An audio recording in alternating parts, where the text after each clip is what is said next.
Friends, పైన పటారం లోన లోటారం అంటే ఏంటి అని గూగుల్ అడిగితే ఏం చెప్పిందో తెలుసా? పైన పటారం లోన లోటారం అనే తెలుగు సామెతకు అర్థం పైకి ఆడంబరంగా కనిపించిన లోపల డొల్లగా లేదా శూన్యంగా ఉండడం. ఇది నేను ఎందుకు చెప్పానో కొద్ది నిమిషాల్లో మీకు అర్థం అవుతుంది. ఈ ఎపిసోడ్ లో ఏం చేద్దామంటే, జగన్ గారు ఫెయిల్ అయింది ఇక్కడేనా, పైన పటారం లోన లోటారంలో కాదు.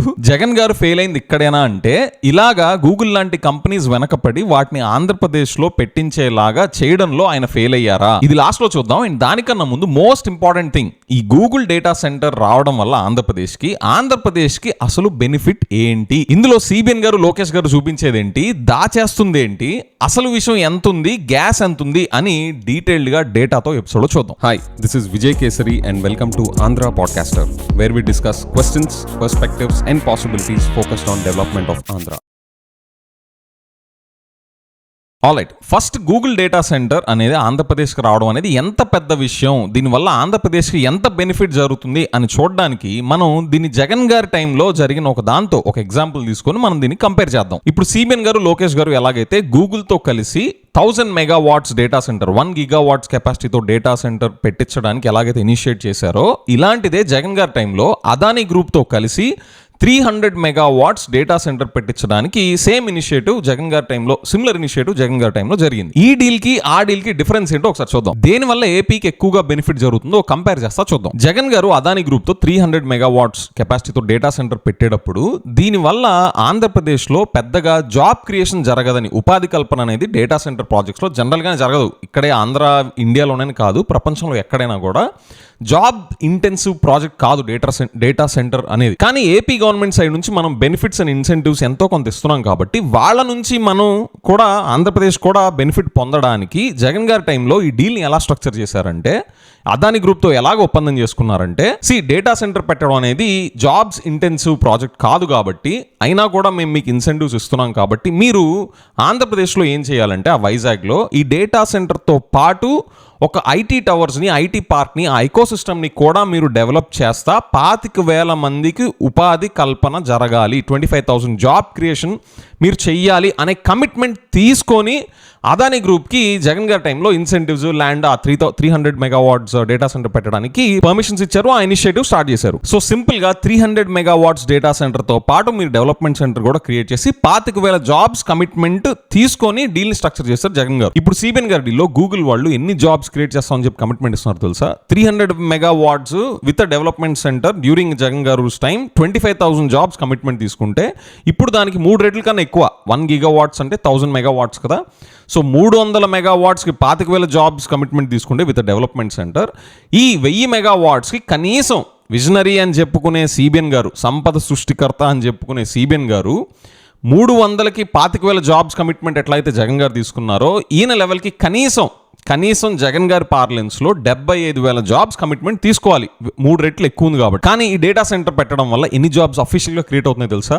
ఎవ్వరికి తెలియదు. అది చెప్పుకునే పొజిషన్లో సిబిఎన్ గారు లేరు, లోకేష్ గారు కూడా లేరు. మీరే చూడండి, వాళ్ళు రిలీజ్ చేసిన జియోలో IT ENC department promotion wing allotment of land to versus Raiden Infotech India private limited. ఈ రైడెన్ అనే సంస్థ గూగుల్ వాళ్ళు ఈ రైడెన్ అనే సంస్థతో కలిసి డేటా సెంటర్ని సెటప్ చేస్తారు అనమాట. సో వాళ్ళకి ఇచ్చిన జియో చూడండి, allotment of land to versus Raiden Infotech India private limited in Vizag and Anakapalli districts and approval of tailor-made incentives for setting up data centers with proposed investment of INR 87,520 crores and the potential to generate significant indirect employment across lead sectors.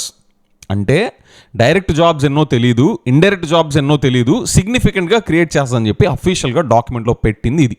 అంటే technically ఎన్ని jobs అది create చేయబోతుంది అనేది అఫీషియల్గా వాళ్ళు ఎక్కడ చెప్పాల. ఎందుకు నీ పరిస్థితి పట్టింది సిబిఎన్ గారికి, లోకేష్ గారికి? అంతేకాదు, కనీసం గూగుల్ వాళ్ళు కూడా వాళ్ళు 5 yearsలో ఎంత ఇన్వెస్ట్ చేయబోతున్నాము అనేది చెప్పారు, కానీ ఎన్ని జాబ్స్ క్రియేట్ చేయబోతున్నాము అని ఆన్ రికార్డ్ వాళ్ళు ఎక్కడా కూడా నిన్న జరిగిన లాంచ్ మీటింగ్లో ఎక్కడ వాళ్ళు చెప్పాల. మెయిన్ స్ట్రీమ్ మీడియా సోర్సెస్లో వచ్చే ఇన్ఫర్మేషన్ మాత్రం ఈ సుమారు 87,000 కోట్ల ఇన్వెస్ట్మెంట్స్కి 200 జాబ్స్ క్రియేట్ అవుతున్నాయి అనేది ఒక ఇన్ఫర్మేషన్ తిరుగుతుంది. So the point is, Jagan గారి టైంలో జరిగిన డీల్తో కంపేర్ చేస్తే వీళ్ళు కనీసం 75,000 జాబ్స్ కమిట్మెంట్ తీసుకొని with an additional development centre అనే క్లాజెస్, కండిషన్స్ పెట్టి ఆ జాబ్స్ కమిట్మెంట్ తీసుకోవాల్సింది పోయి అసలు ఎన్ని జాబ్స్ క్రియేట్ చేస్తున్నారు అని చెప్పుకోలేని పరిస్థితి ఆన్ రికార్డ్. ఆ 200 జాబ్స్ అనేది అఫీషియల్ నెంబరో కాదో నాకు ఇంకా తెలియదు, గవర్నమెంట్ సోర్సెస్ నుంచి అది పబ్లిక్ గా రాలేదు. కానీ ఆ 200 జాబ్సా లేకపోతే ఎన్ని జాబ్స్ అని అఫీషియల్ గా జియోలో పెట్టి ఎందుకు చెప్పుకోలేని పరిస్థితులు ఉన్నారు? దీనివల్ల ఆంధ్రాకి ఏం బెనిఫిట్ జరుగుతుందని మనం అనుకోవాలి. ఏం చూసి సీబెన్ గారు లోకేష్ గారు అన్ని బెనిఫిట్స్ ఇచ్చారు గూగుల్ కి? అండ్ ఎంత బెనిఫిట్స్ ఇస్తున్నారో తెలుసా? సుమారు 22,000 కోట్ల రూపాయల బెనిఫిట్స్. చూడండి, capex subsidy 2200 crores, transmission charges subsidy 4000 crores, power tariff subsidy, unit మీద 1 రూపీ సబ్సిడీ.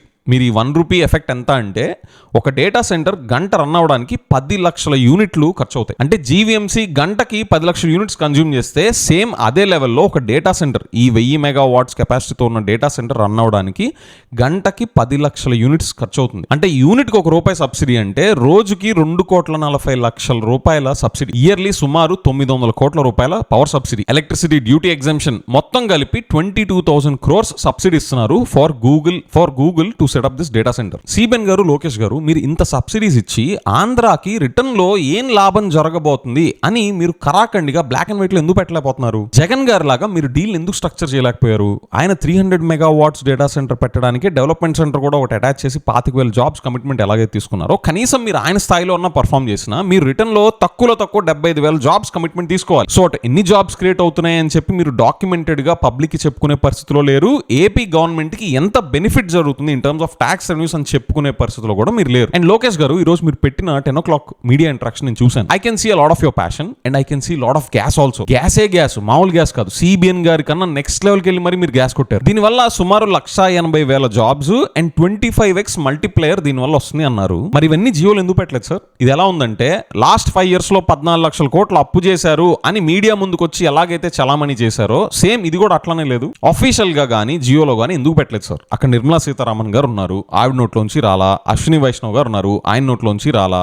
మీరు, మీ ఫాదర్ కానీ, కనీసం గూగుల్ క్లౌడ్ CEO కానీ ఎవ్వరు ఈ నంబర్స్, జాబ్ క్రియేషన్ ఎస్టిమేట్స్ కానీ, రెవెన్యూ జనరేషన్ ఎస్టిమేట్స్ కానీ ఎక్కడ బయటికి చెప్పలేదు అఫీషియల్ గా లాంచ్ మీటింగ్ లో. సార్ ఈ గ్యాస్ కొట్టి మీకు బోర్ కొట్టట్లా? కానీ మీరు చెప్పిన దాంట్లో నాకు నచ్చింది. ఇలాగ డేటా సెంటర్ ని మన వైజాగ్ లో పెట్టడం వల్ల AI బేస్డ్ కంపెనీస్ అన్ని దీని చుట్టూతా రావడం పెరుగుతుంది. ఆ మిల్లీ సెకండ్స్ అడ్వాంటేజ్ కోసం ఇక్కడికి వస్తారు అనేది మీరు అన్నారు చూసారా, నాకు నచ్చింది. బ్యాంకింగ్ అవ్వచ్చు, IoT అవ్వచ్చు, లేటెన్సీ సెన్సిటివ్ ఇండస్ట్రీస్ అన్ని ఈ అడ్వాంటేజెస్ తీసుకోవడం కోసం వైజాగ్ కి రావడం పెరుగుతుంది అనేది మంచిది. I appreciate it, I welcome it. మరి మీరు ఇవన్నీ ఐడెంటిఫై చేసినప్పుడు దీనివల్ల ఎన్ని కంపెనీస్ వస్తాయి అని ఎస్టిమేషన్స్ వేసుకోలేదా? వాటి వల్ల ఎన్ని జాబ్స్ క్రియేట్ అవుతాయి అని ఎస్టిమేషన్స్ వేసుకోలేదా? దానివల్ల ఆంధ్రప్రదేశ్ గవర్నమెంట్ కి ఎంత ట్యాక్స్ రెవెన్యూస్ పెరుగుతాయి అని ఎస్టిమేషన్స్ వేసుకోలేదా? ఇవేమీ లేకుండానే 22,000 crores సబ్సిడీ గూగుల్ కి ఎలా ఇచ్చేసారు సార్? అందుకనే సార్ నాకు ఇది పైన పటారం లోన డేటా సెంటర్ లాగా అనిపించింది. There is lot of gas here. And Lokesh గారు, మీరు సీబిన్ గారికి చెప్పండి, ఆయనకి డేటా సెంటర్ కి డెవలప్మెంట్ సెంటర్ కి డిఫరెన్స్ తెలుస్తున్నట్లేదు. హైదరాబాద్ లో మైక్రోసాఫ్ట్ అంటారు, వైజాగ్ లో ఇప్పుడు గూగుల్ అంటున్నారు. మైక్రోసాఫ్ట్ ఏమో డెవలప్మెంట్ సెంటర్ హైదరాబాద్ లో ఉంది, ఇది గూగుల్ ది డెవలప్మెంట్ సెంటర్ కాదు. మీరు కమిట్మెంట్ తీసుకుంది ఎక్కడ? మీరు డెవలప్మెంట్ సెంటర్ గురించి ప్రస్తావనే తీసుకురాలా.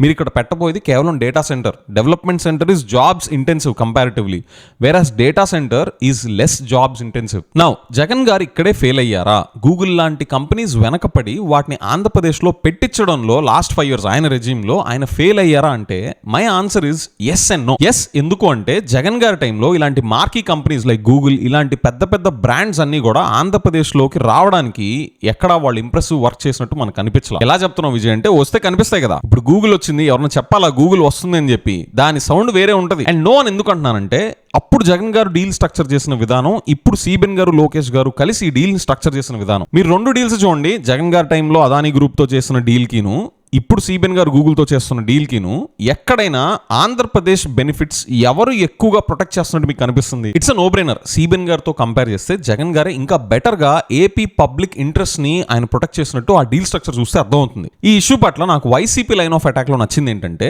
గూగుల్ వాళ్ళని ఓన్లీ డేటా సెంటరే పెట్టమనడం కాదు, డేటా సెంటర్తో పాటు మీరు ఇంత సబ్సిడీస్, ఇన్ని వేల కోట్ల రూపాయల సబ్సిడీస్ ఇస్తున్నారు కాబట్టి జాబ్స్ క్రియేట్ అయ్యేలాగా గూగుల్ వాళ్ళ డెవలప్మెంట్ సెంటర్ కూడా ఇక్కడ పెట్టించండి అని వాళ్ళు చాలా క్లియర్గా అడుగుతున్నారు గవర్నమెంట్. అండ్ వైసీపీ వాళ్ళ ఆర్గ్యుమెంట్లో నాకు నచ్చని పాయింట్ ఏంటంటే, వాళ్ళు ఈ డేటా సెంటర్ పెట్టడం వల్ల వచ్చే ఎన్విరాన్మెంటల్ ఇంపాక్ట్ గురించి కూడా మేము ఇంకా మాట్లాడాలి, కానీ మేము దాని గురించి మాట్లాడితే ఈ ప్రాజెక్ట్ని మేము ఎక్కడ వద్దంటున్నాము, అపోజ్ చేస్తున్నాం అనుకుంటారు అని చెప్పి మేము దాని గురించి పెద్దగా మాట్లాడలేదు అంటున్నారు. నా దృష్టిలో అది కరెక్ట్ కాదు. Whatever are the pitfalls and downsides of a particular initiative that government is taking, అవన్నీ అపోజిషన్ వాళ్ళు హైలైట్ చేయకపోతే పబ్లిక్ లోకి ఆ అవేర్నెస్ క్రియేట్ అయ్యి పబ్లిక్ లో డిస్కషన్ ఎలా జరుగుతుంది? సో ఎన్విరాన్మెంటల్ ఇంపాక్ట్ ని కూడా తరోగా వాళ్ళు హైలైట్ చేస్తుంటే బాగుండేది. ఆ ఒక్క విషయం నాకు నచ్చల. So friends, that's my take. ఎందుకని నేను పైన పటారం లోన డేటా సెంటర్ అనుకుంటున్నాను, ఎందుకని ఎక్కువగా గ్యాస్ ఉంది అనుకుంటున్నాను, I gave my reading. And YCP వాళ్ళ లైన్ ఆఫ్ అటాక్ లో నాకు నచ్చిందేంటి, నచ్చిందేంటో కూడా నేను చెప్పాను. And by the way, Pawan Kalyan గారు ఎక్కడ కనిపించలేదు ఏంటి? అటు బీజేపీ వాళ్ళు ఉన్నారు, ఇటు టీడీపీ వాళ్ళు ఉన్నారు. పవన్ కళ్యాణ్ గారు ఏరి మీకేం తెలుసా?